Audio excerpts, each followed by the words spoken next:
Mic check. Eto, paano 'to? Ganito lang, hawakan ko lang ganito. Goods na 'to.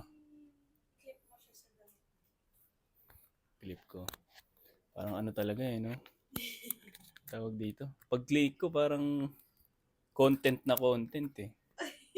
Eh, pag gano'n na lang pag hawak-hawak mo para Paano ba? Mic check. Test. 1, 2. Okay kaya yan. Maganda kaya yan pagka inedit ng portrait. testingin natin. Sige, testingin na lang natin. Bahala na. Anyway, sige, simulan na natin. Magandang araw po sa inyong lahat. Parang, parang masyadong, parang politician eh, no? Na nangungumpanya eh, no?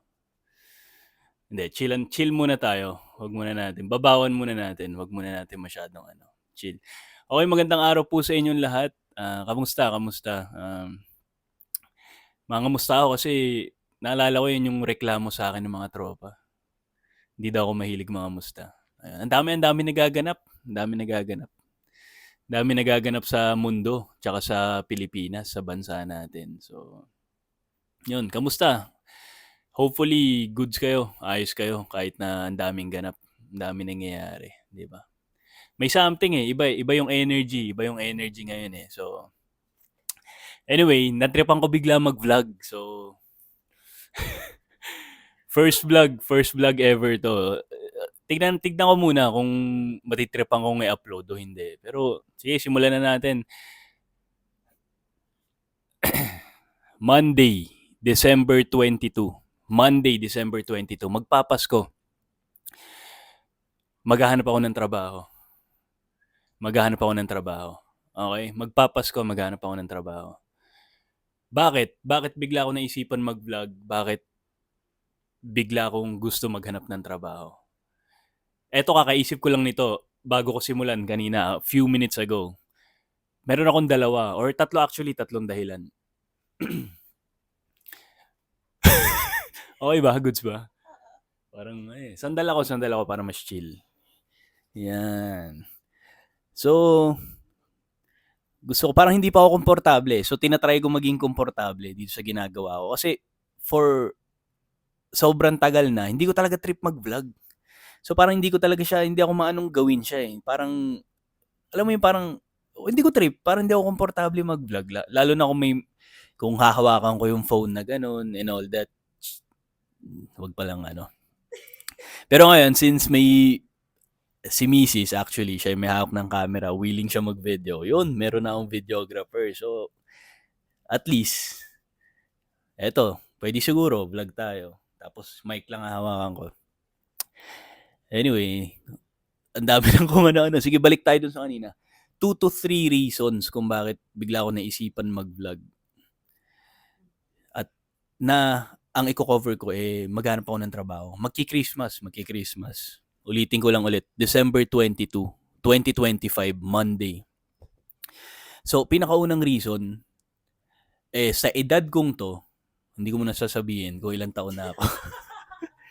And never pa ako naging empleyado sa Pilipinas. Okay? Zero job experience, zero work experience sa Pilipinas as an employee or any corporate or any job na masasabi nating nasa payroll ako. Never ko pa na-try yun. Okay?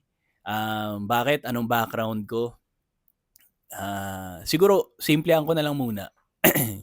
Yung mga, hindi, na lang, for the past years, siguro more than 5 years, acting extra. Okay? Acting extra ako for the past years, more than 5 years, 6, 7, di ba? Hindi ko na alam yung exact. Yun, dun muna tayo. Okay? Yun yung unang reason. Never pa ako naging employee sa Pilipinas. Pangalawang reason, these past few months, biglang lumitaw yung mga issues na sa pagkakatanda ko, ang pinakauna kong narinig na issue yung missing sa Bungeros. Ito yung parang, uy, nood tayo news. Parang mga ilam naman tayo sa labas. Kasi parang masyadong masarap yung buhay namin, sa totoo lang, sa totoo lang. So, nung kasagsagan nun, biglang natripan naming manood ng news. Missing sa Bungeros. Tapos, nagsunod-sunod na. Andiyan na yung flood control projects ng mga issues. Di ba? Flood control projects. So, noong mga panahon na yon, bigla ako natauhan. Noong mga panahon na yon, kami ni Mrs. Talagang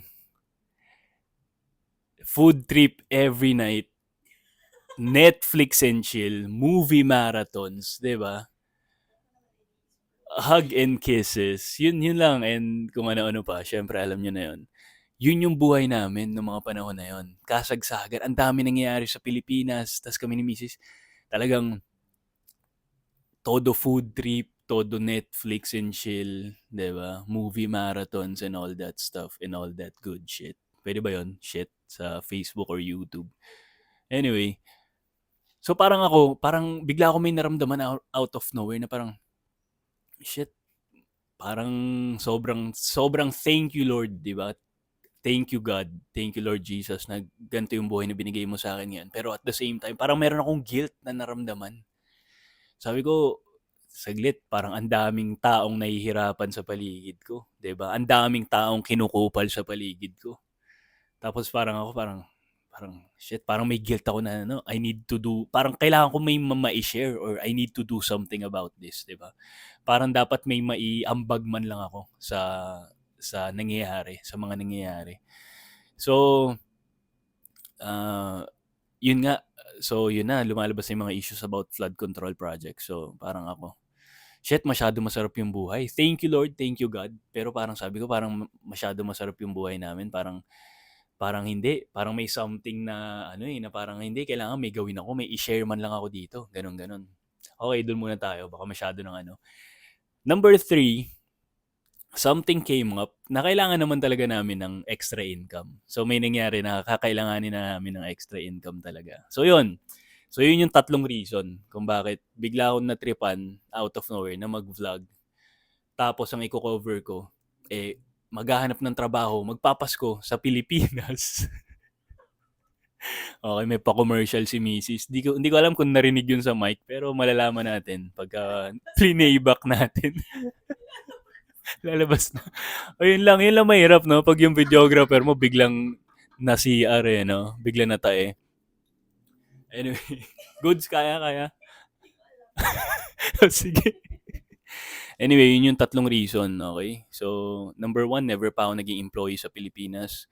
Number 2, ang dami nagaganap sa Pilipinas. Feel ko, kailangan ko may ma-share kahit sa maliit na bagay man lang. 'Di ba? Pero hindi mo muna natin i-detail masyado. Number 3, ano yung number 3 ko, baby? Kakasabi ko lang. Number 3, may nag-come up na talagang kailangan naman talaga namin ng extra income na. 'Di ba? Ayun, so siguro kakat na muna natin kasi medyo nataibigla yung videographer ko eh. So yun, yun lang mahirap. Okay, cut muna. Tuloy ko mamaya.